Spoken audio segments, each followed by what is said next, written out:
Well, it's Wednesday, and you all know what that means. That means, as you know, AEW Dynamite heads back home to Daly's Place. As you know, there's been many memories of AEW at Daly's Place ever since the pandemic. And of course, we saw some interesting talent that made their appearances there. And of course, memorable moments and all that other stuff. But however, as you know, it's start of the new year. We're going to see how AEW homecoming's going to be. We know we have some interesting matches taking place. But first things first, prior before AEW Dynamite, we have two Yoshi promotions we're going to be reviewing. If you're big fans of Yoshi wrestling, then you guys are on the right channel after all. So the first one we're going to do is from Stardom. As you know, Stardom has started out with a bang with two shows starting in 2024. This one is, of course, the start of their tour. They return back to Korakuen Hall for New Year's Stars. This one features, of course, a number one contendership Rumble match for two titles. The first one is, of course, is the White Belt, or better known as the Wonder of Stardom Championship. We're going to find out who will walk away as the number one contender to take on Saori Anou for the belt. And then, of course, we have the Rumble match for number one contendership for the Red Belt, better known as the World of Stardom. So we're going to see who walks out as contenders for both these matches. But also, we have Oz Academy starting out 2024 with their first show of the year with the Wizard of Oz. Now, this one has a bit of a twist. If you win the match, there's a tournament in this one where, of course, if you win the match, you don't proceed. The loser must be. But also, this one features a title match for the Oz Academy Openweight title. Akino defends her belt against an outsider, and that outsider is from Marvelous, Miyu Momono. So this is going to be an interesting storyline to tell. And of course, we have a couple of news updates to tell what's been going on in the world of pro wrestling, such as the updates with the promotions on their event, who's booked, what matches are set. We even have a very interesting signee that was signed by a major promotion. And this one I think some of you may like. And of course, a couple of developments that have been happening in the world of pro wrestling as well. So, let's get ready for another episode of the Libre Wrestle Zone.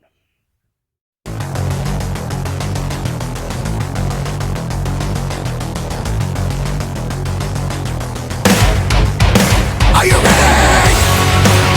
Get up, get up! Get up, get up!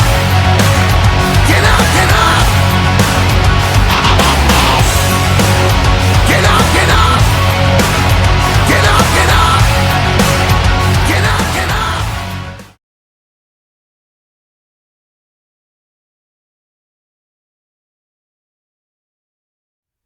Welcome everybody to the Libre Wrestle Zone, all things that is pro wrestling with AEW, NXT, New Japan Pro Wrestling, Impact Wrestling, the National Wrestling Alliance, various promotions, wrestlers, matches, and championships. I am your host, Jay Rod here. So, if you are new to the channel, welcome. This is a channel where we do a lot of pro wrestling reviews from various promotions, not only here in the United States, but also in Japan, Mexico, Canada, Europe, the UK, anywhere in the world where pro wrestling is not as big, but it continues to grow. We also do discussion videos, talk about various topics such as the wrestlers themselves, the promotions, faction storylines, whatever we want to talk about in the subject of pro wrestling. We also do more news updates. If I'm unable to put it on this episode, I can put it on a separate video by itself. And we also do some other cool stuff as well. So if you like what you see, please subscribe to us. So click on that subscribe button. You'll be getting a lot of daily reviews and other cool stuff on this channel. But if you like this episode, please give us a like on the like button or a nice comment in the description down below. Now, as I said before, we are now in 2024. Every promotion are starting out with the bang. Our first one is Stardom. Now, this is 2 days after the recent event that took place on the 4th of January. The gate, I believe, it opened up with the rookie. This one took place on the 6th of January in Korakuen Hall. This one is the New Year's Stars tour, I believe. Excuse me. So they go back to Korakuen Hall. However, some of the matches you may enjoy. But this one is a very interesting one that many of you may enjoy. Now, our first one, we have the rookies taking the stage. We have a very interesting team up. Our first team we have is Sayaka Kurara and Hanako versus Rana Yagami and Yuzuki. Now, keep in mind in this particular storyline, one thing is interesting. I have talked about this of the rivalry between Hanako and Yuzuki. Now, let me recap exactly what is exactly happening in the storyline. Yuzuki about a month ago picked up her first win after one excuse me, after 1 month of showcasing her skills. Hanako, in the other hand, took offense to that because she felt that in her perspective, I did not win after my 1 month after I debuted. So she took offense that somehow Yuzuki was able to pick up the win and she hasn't. So as you know, Yuzuki has been impressive the entire time. I often say I love her fighting spirit, how she's been developing. And Hanako, as you know, recently those two ended up in a match in the finals of the Star the Rookie of Stardom 2023. But it was Yuzuki who picked up the win, and Hanako was runner up. So there's a lot of resentment there with Hanako, but Yuzuki continues to impress us. However, I have to say, Yuzuki and Yagami in this particular match teaming up, very interesting. But of course, you can tell Hanako will love nothing more than put Yuzuki in her place, trying to prove. Now, here's the story. Hanako has been already a wrestler since the beginning of 2023. And now it's like, this is happening. However, the match was pretty great, I'm not going to lie. But in the end, as always, it was Yuzuki with the rolling arrow onto Kurara to pick up the win. So we could see a feud between those two. But it's only a matter of time until one of them decides to make their way to the Future of Stardom Championship, currently being held by Rina. Now, our next match is a very interesting one. All four competitors are champions. We have Julia, the current New Japan Strong Women's Champion. She teams up with the IWGP Women's Champion, Mayu Iwatani. They take on the newly crowned Saori Anou as our white belt champion and Maika as our red belt champion. Now, keep in mind in this whole thing, there's a lot of different angles on this. However, there were some good moments in this match. There was moments where Mayu seems like she asked Julia for help, but Julia was trying to motivate her and all that. But of course, don't forget, Maika still has a lot of not issues, more like determination in my dad. Now, keep in mind, Maika's goal is to win the IWGP and the New Japan Strong, carrying all three belts. But I highly doubt they're going to do that. But however, there is one factor that leads to this. Maika has never beaten Julia before. So there's that determination that could happen at some point. But we'll see where that lead us from there on. Now, this match was incredible, but however, this match ended in a time limit draw. But of course, there was a moment where Sayuri has her sights set on the IWGP Women's Championship, and that pretty much it. So we'll see what happens until then. But we do know Julia is now saying that Maika is her rival, that she's going to try to slow her down once and for all. Now let's get to our one of our number one contenderships match in a Rumble. As I said, we have the white and the red belt in the Rumble match on this particular day. And of course, we're going to see who's going to walk out. Now, it started out with, I forgot who they started out. Let me pull it up real quick on my.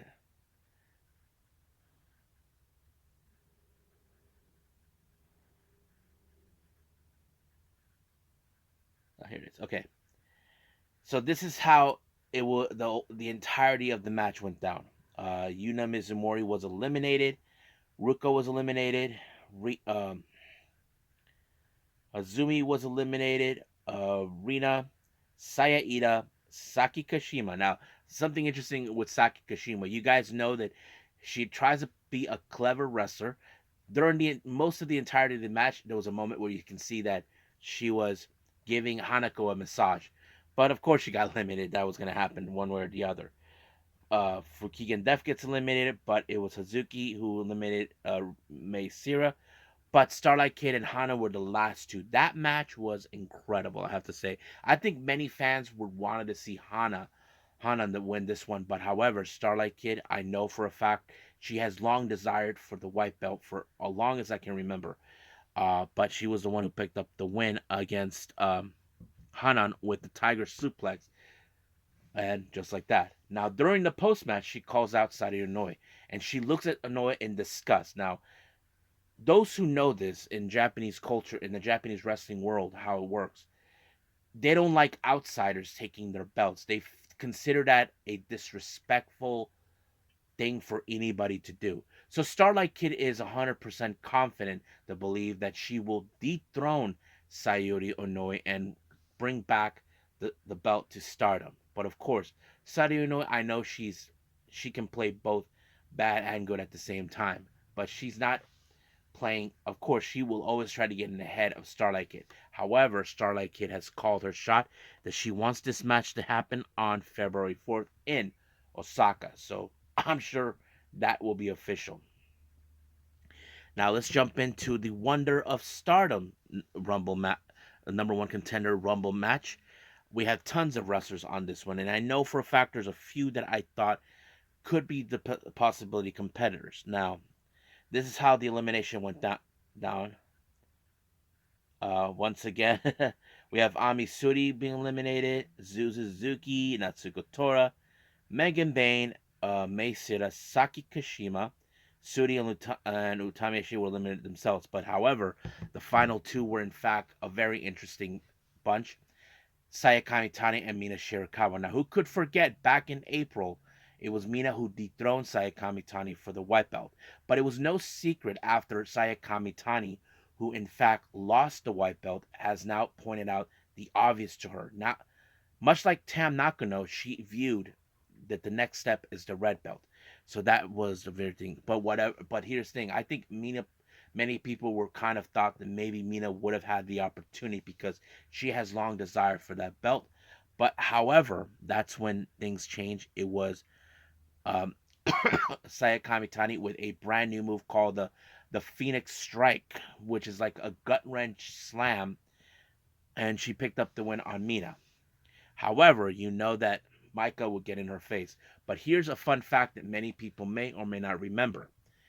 It was Sayaka Mitani who defeated Micah and embarrassed her when she couldn't defeat her for the white belt. So in a way, Micah is 100% confident that she will retain the title. But Sayaka Mitani has reminded her many times that she will defeat her for the belt. So we will see what happens. Much like Starlight Kid, Sayaka Mitani called her shot, and that's going to be on February 4th in Osaka. So we'll see when it happens. I'm sure we will have the press conference. I'll do a video on that when that comes out, but we'll see where that leads us from here on out. But right now, let's end things right now with Stardom right here and move on with Oz Academy.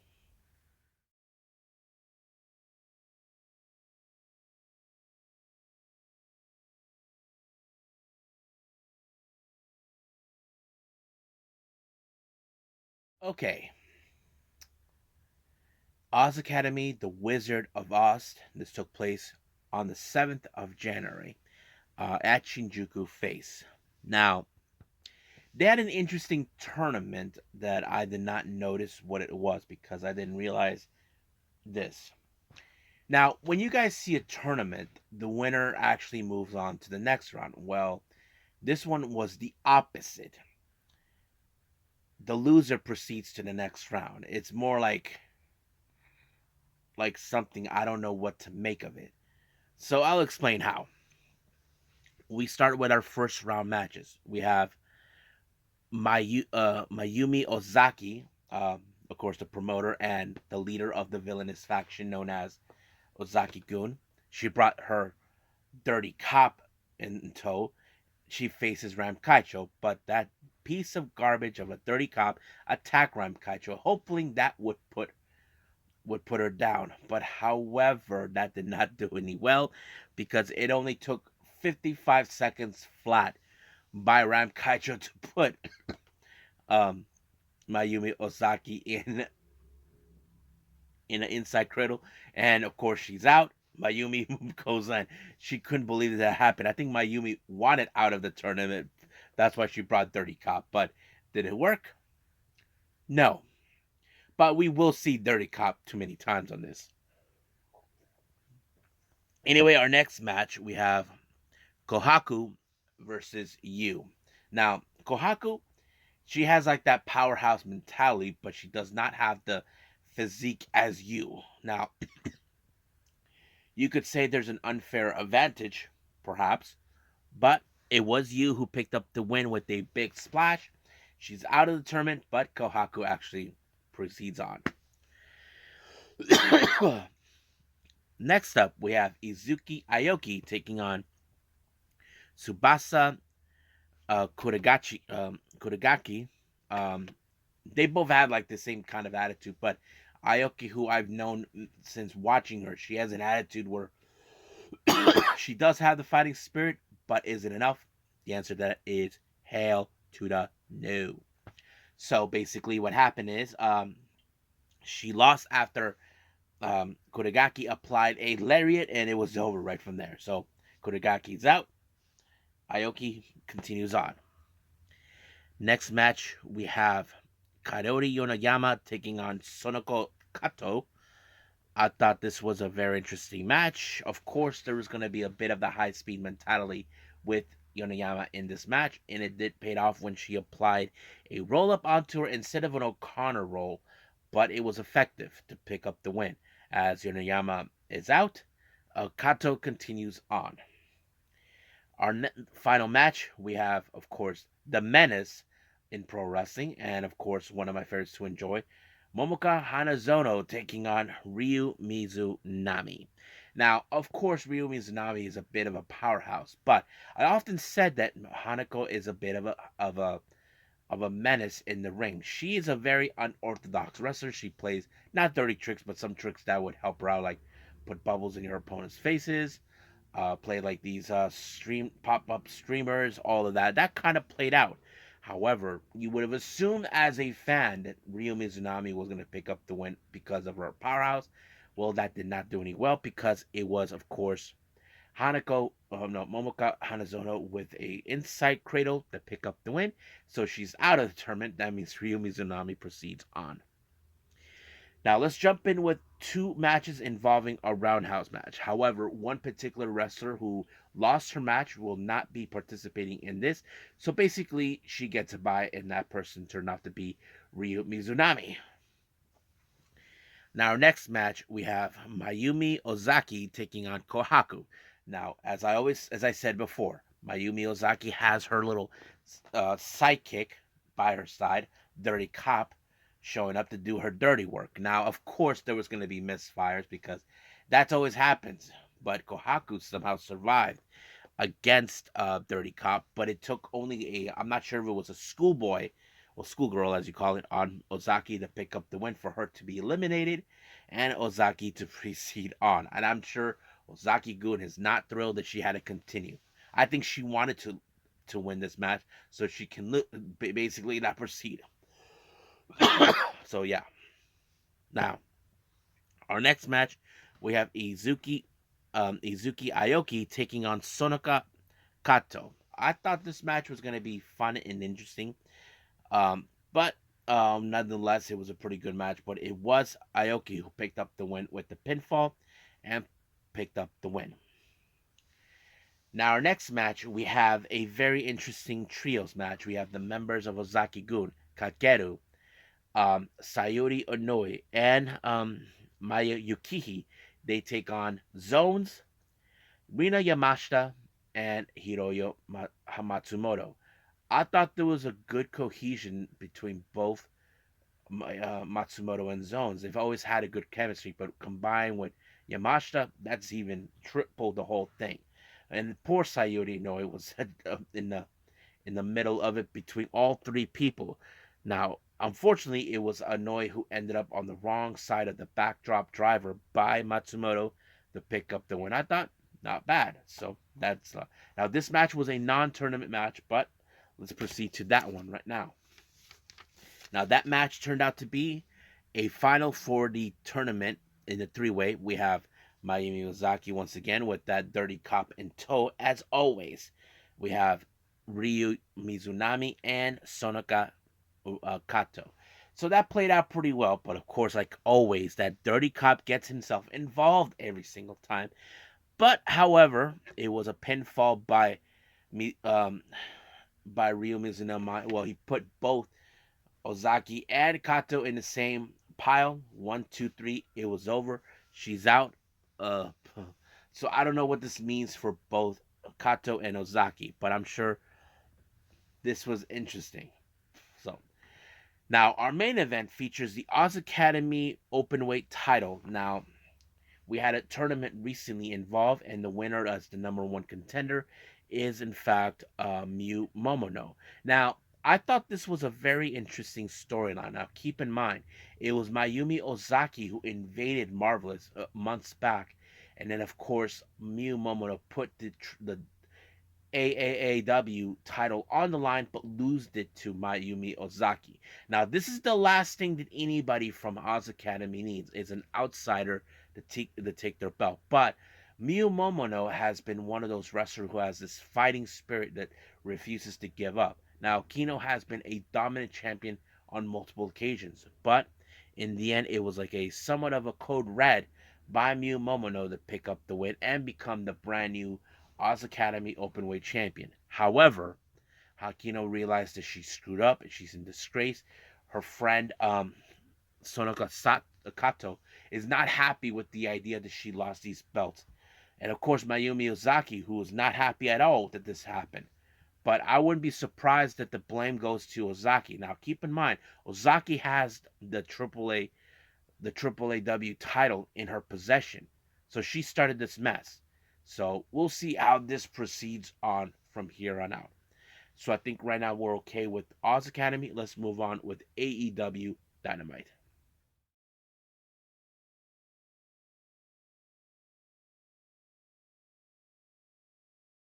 Okay, AEW Dynamite. They're back in Daly's place. As you know, there's been a nice, memorable moments of Daly's place during this entire time. Of course, as you know, AEW had all of their shows there when touring was halted because of the pandemic. I mean, it did not stop them, but how can we forget the memorable moments? I mean, Brody Lee made his appearance there, having some great moments. I mean, it's I have to say having the tribute show there has always been memorable. We were introduced to wrestlers that we never would have imagined they would be bigger stars now. I mean, we are like, for example, we seen Julia Hart, who was this cute little cheerleader, now this dark person. Ricky Starks as well. We had tons of things, but right now, let's see how this event goes on. Now it opened up with Hangman Page. Now, as you know, Hangman has been unhinged for quite some time, but apparently Claudio Castagnoli decided to answer the door and decided to pick a fight with him. Now, you would have assumed that Claudio would have been one of those guys that take him out. But however, you can tell that Hangman is on a mission to pick a fight against anybody.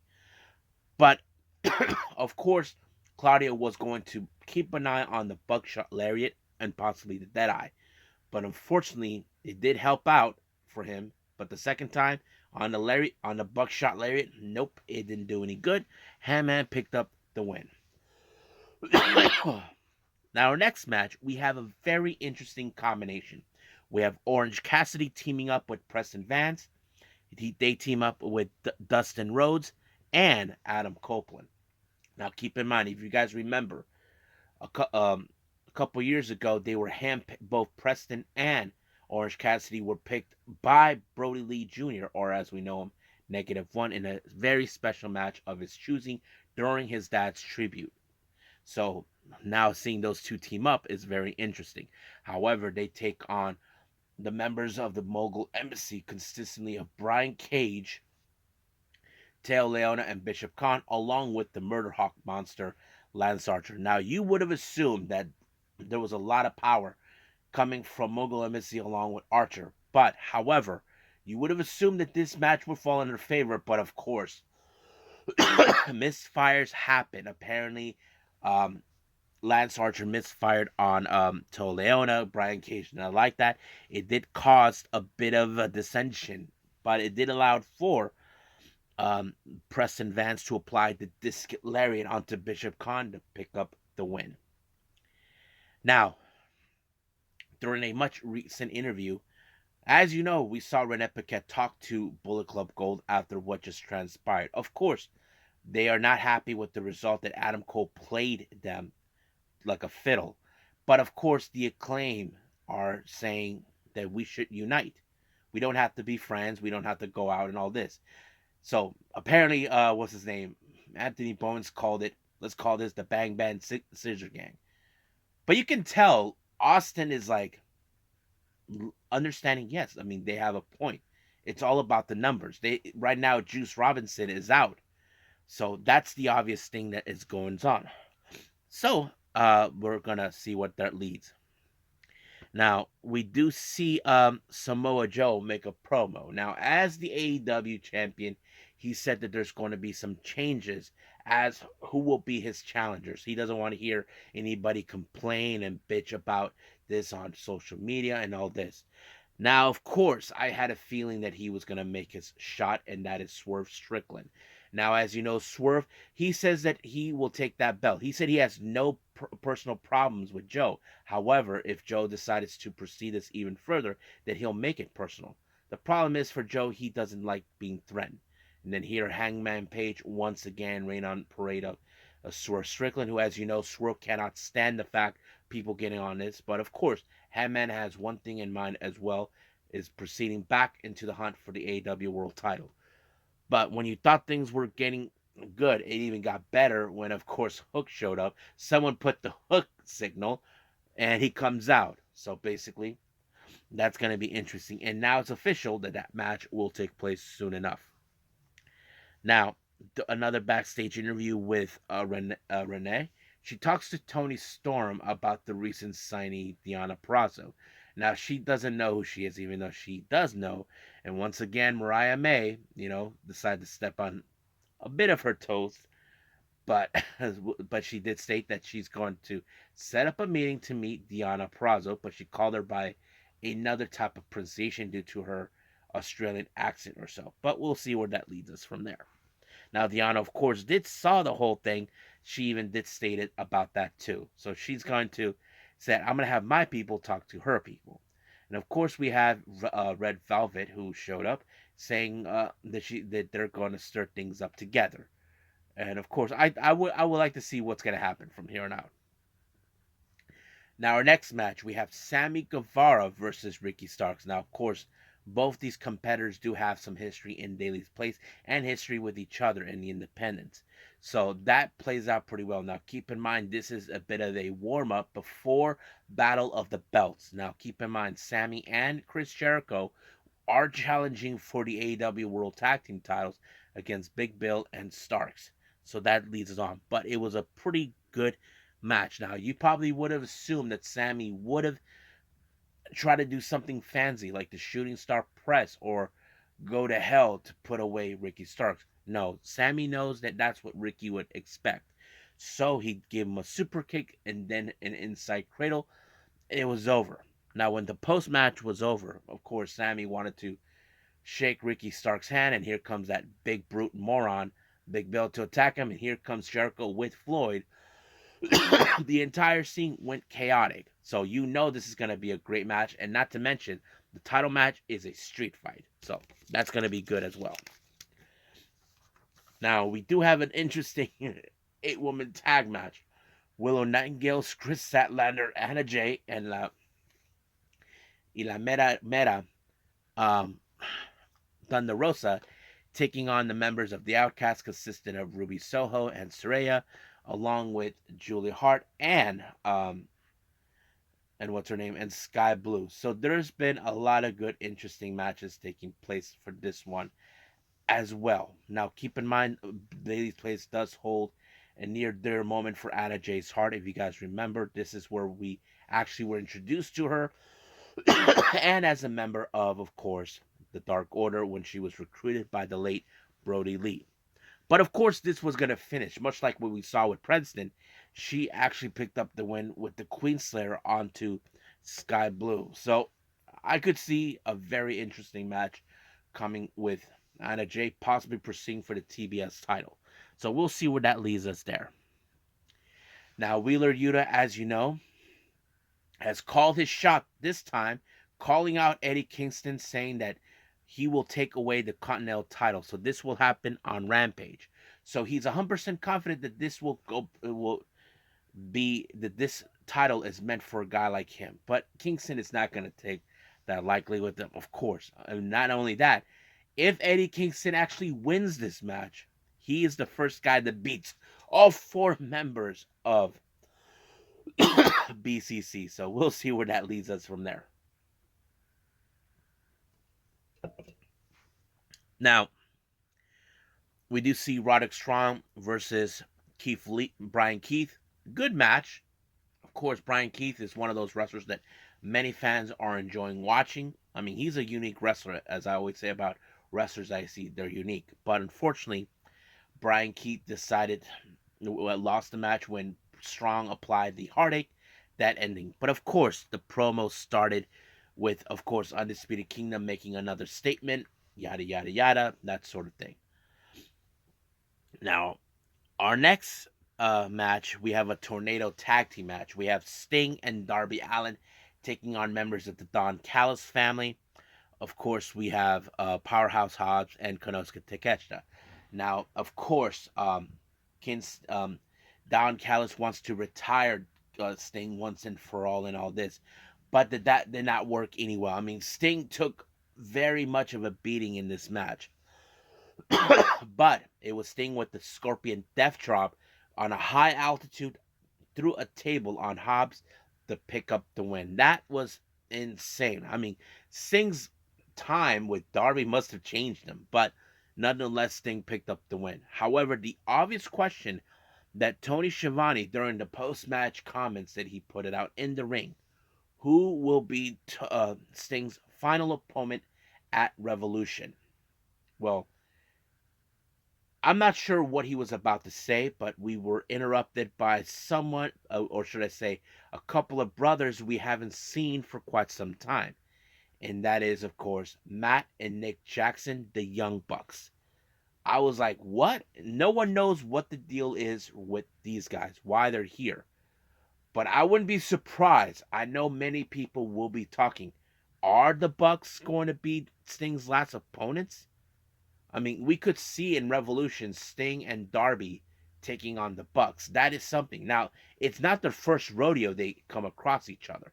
If you guys remember, it was during the first Forbidden, or was it the second, where Sting and Darby Allin took on the Bullet Club. And yeah, it was the first one. Sting teamed up with Shingo Takagi along with Darby. They took on Nick and the Young Bucks and El Fantasmo, picking up a good win on that one. So that most likely could be more like they want to rectify that loss. But we'll see where that leads. I'm sure we will get more info either coming this Rampage or on Collision. So we'll see where that leads us from here on out.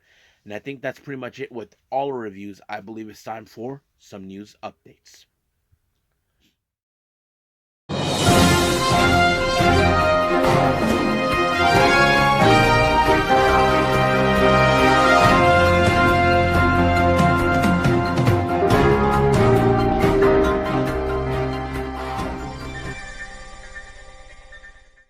Okay, welcome to our news update. So this is what we have for all of you so far. Now let's begin with the GCW updates.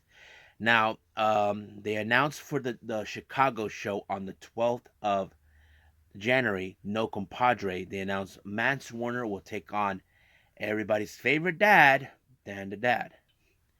And then, of course, they announced that GCW will return to St. Louis, Missouri on March 1st. Now, no announcement of the name of the title or who will be involved in this particular event, but we will continue to stick by until that does do. Now, moving on. As you know, KAOZ Lucha Libre has announced for their upcoming event in March the 39th anniversary Blue Demon that takes place on March 24th. They announced Hijo de LA Park and LA Park Jr. will participate. That's right. These guys are the sons of LA Park, the original La Parka. So these guys will be participating in this one. Now, as you know, the Kitsune women's wrestling match. More things have been announced for their upcoming March show on the 24th of March. AI Hosen from Marvelous will be making her debut. We even have Aspen Rose as well making her debut. But another match has been announced for this particular show in LA on the 24th of March. Hyan will take on Nagisa Nozaki. So that's going to be really, really fun to watch.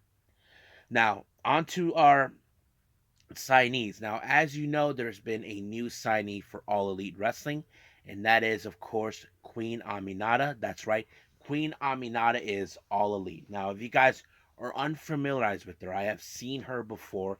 She has like this get up as a African queen or something. She has done tours in Japan, mostly with Marvelous. I mean, they do have a good connection right there. So we know she has appeared in many dark events and all that, but I was a bit of surprised that they signed her. But at the same time, I felt good for her. I mean, she deserved to be recognized. I think she is one of those wrestlers we do know. I know she was coming off from an injury that she obtained months ago, but I'm very happy that they signed her. Now, for some recent developments in pro wrestling, our news updates here. It was later revealed that the Pope, better known as Elijah Burke, was at AEW backstage at Daly's place. There's a photo of him on Lucha Libre online on Instagram, where he took a photo with none other than Swerve Strickland. So you guys should check that out. Now, a very interesting comment came around with Will Ospreay about a dream potential tag match. Now let me pull that up real quick. No, I saw it here somewhere. Ah, here it is. He said this. Maybe we need to do a Naomichi Marufuji versus Eddie Kingston and Jun Akiyama tag match. With its Ospreay going to AEW, this match is very possible. Now, we know that Jun Akiyama made his appearances in AEW before. Don't forget that he is part of the DDT promotion. DDT does have a working relationship with AEW. We know Noah has done a working relationship with AEW due to Keiji Muto. That is a possibility. Now, I'm sure this will be one of those matches. Now, why would Will Ospreay want this match to happen? Ospreay said that he grew up watching guys like watching Noah, and not to mention Marufuji being his hero. Much like Eddie Kingston looked at Jun Akiyama as his hero. So it's kind of like the hero, the idols and their fans teaming up. So I could see that happen. But could AEW make it happen? Possible. And I'm sure there's going to be a lot of negotiations to get that done. Now, finally, as you know, Saori Anou has plans for the for the white belt after winning against Mirai at Dream Queendom. Now, however, as you know, she does have a number one contender opponent on February 4th in Osaka, and that is Starlight Kid. But she revealed what her plans are as the white belt champion, and this was during an interview with Tokyo Sports. She said that her goal is to hold the Wonder of Stardom Championship until Natsupoi can return the challenger. She also added that she's going to the title defense record and willing to defend the gold anywhere. So now, if you guys haven't remember, the record for the white belt is 15 defenses, and that person who held that record is none other than Saya Kamitani. So it's rather interesting that Saori Anou is defending that belt, and she wants to break the record. I mean, records are meant to be broken. We already saw that with with Kamitani when she broke Momo Watanabe's record. So that could be possibly. And of course, there is the possibility of Saori Anou dropping the belt to Natsupoi. That is something we could see down the line. We know that Natsupoi has longed for this belt. I mean, last year she was so close against Mina Shirakawa, but this is going to be a very interesting match because if we do see a match between Saori Anou and Natsupoi, this could be one of those matches where, of course, Natsupoi has never beaten Saori Anou. This could be her crowning achievement for herself that she finally defeated not only her rival but also her friend, and then also obtaining the one belt that she has long desired, the white belt. But we will see how far this progresses in this storyline and what Saori Anou's plans with the white belt. So I think that's pretty much it what we have. So let's just call it a day. Well, I hope everybody enjoys this episode. Coming up, as you know, we have Thursday wrestling taking place. We know we have TNA, so that means I have to rehearse my opening when I say what we'll review, what we talk about, all that. So that's gonna be a very difficult. But I know I can pull it off because I believe in myself, and I'm sure many of you would say to me, "You can do it, J Rod." That's what I'm gonna do. So I'm gonna try to practice that as possible. So I don't know what to expect, but I can tell you, recently TNA has been unveiling brand new titles for our current champions. So we already, you may have seen that on social media. Uh, I don't know what ROH will be doing as well. But I do know that recently I just discovered that there is the latest Stardom show that took place on the 7th of January, so I will be reviewing that as well. So we'll see from here on out. So and also I got the one more last show for 2023 Future Stars of Wrestling. We'll see where that leads us from there on. So I think that's it for now. So I will see you guys on the next DWZ time, same DWZ channel. I must bid all of you adieu. So goodbye, and have a nice day. Bang.